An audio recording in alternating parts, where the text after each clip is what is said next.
Time now for the injury report brought to you by Expert Physio in Burnaby, online at expertphysio.ca. David Sandals will join us in just a second here. David is, of course, a physiotherapist with Expert Physio. And, you care about your health. Why not work with the expert? Convenient clinics in Burnaby Heights and at 8 Rinks. For more information and on services they provide, visit expertphysio.ca. And there's a couple of different things that we're going to get into. One is Pedro Morales, who appeared as a substitute in the Whitecaps' first match. And how exactly do you insert him into the lineup? Omar Salgado has had numerous foot injuries. Is that going to take away from his effective play in the future? And Johnny Leverone with the Vancouver Whitecaps, who has a concussion. So we'll talk about a little bit of that. And joining us now is Expert Physio's David Sandals. David, welcome back to the show. Hey, glad to be here. How are you, Tyler? I'm very well tonight, David. Now, Pedro Morales, we talked about it a little bit last week. A little bit of jet lag for him.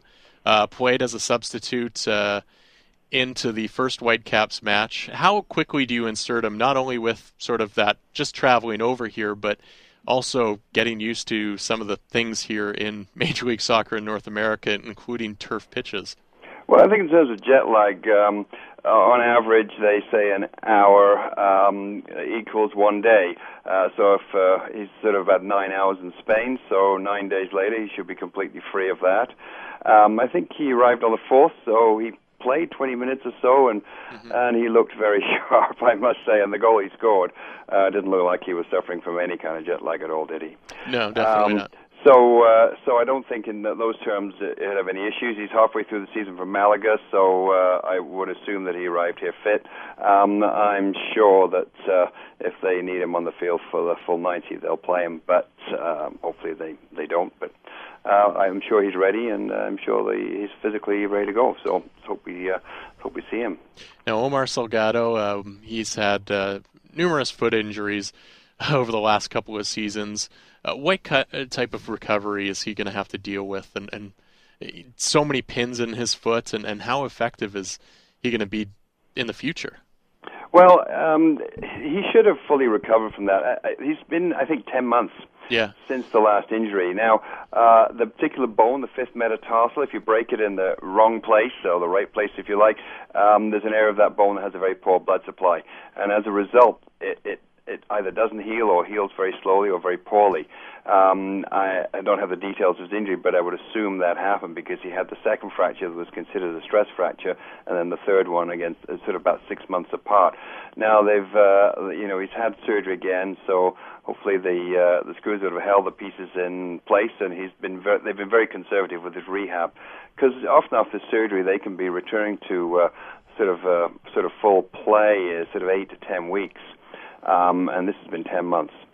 So my expectation is they've been very conservative with him and that he's ready to go now. And just talking before the show, you were also talking about just some of those things in terms of shin guards, and there's different little things there are a variety of bones. Well. Yeah, there are a variety of bones in the body that have that same problem with an area of poor blood supply. One in the wrist called the scaphoid, very common, people falling on their wrist and breaking that, and often again it doesn't heal. But the other one is the lower third of the tibia. And as time has gone on, and I've noticed players wearing less and less and less of a shin pad, and now they wear this sort of little pad that sits somewhere up in the sort of upper third of the shin, well away from the ankle. The old over-the-top studs in the front of the leg, tackles, I don't think happen so often these days because I think players are better protected by referees, by video replays.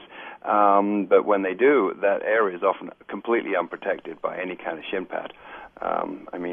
Years gone by, players used to put newspapers down there before shin pads existed because they knew that was a spot they didn't want to get kicked on, and those kind of tackles, I think, were a lot more common 40, 50 years ago. David Sandals joining us here on Soccer Talk on AM 650. David, a physiotherapist at Expert Physio, online at expertphysio.ca. Finally, David, Johnny Leverone of the Vancouver Whitecaps has a concussion. He's going to miss out on the match tomorrow against Chivas USA, from what we've been told. we always hear about some of the rules pertaining to concussions in sports and the type of protocols, etc. How long is he going to likely be out of both training and playing with a concussion? Well, based on current rules, it all depends on his symptoms. There's a 6-step program where their first day after concussion is complete rest. If they have no symptoms, they can progress to a second day of light exercise, and that gradually progresses to about 5th day of full contact training, hitting the ball if you're a soccer player, and 6th day, if you still haven't had any recurrence of symptoms, you can play. So it's really a minimum of about 6 days. Assuming there are no return of the symptoms as he gradually builds up his activity. And that's kind of how they run it now. Every 4 years, as an international group of doctors and scientists meet to discuss any kind of recent evidence, recent research into concussions, and they may alter those protocols accordingly. Well, David, thanks for joining us tonight again on Soccer Talk here. Are you going to be getting up early to watch Manchester United take on Liverpool tomorrow? I may not be getting up that early. I'll probably be PVRing that, but I will be getting up and watching that with my coffee.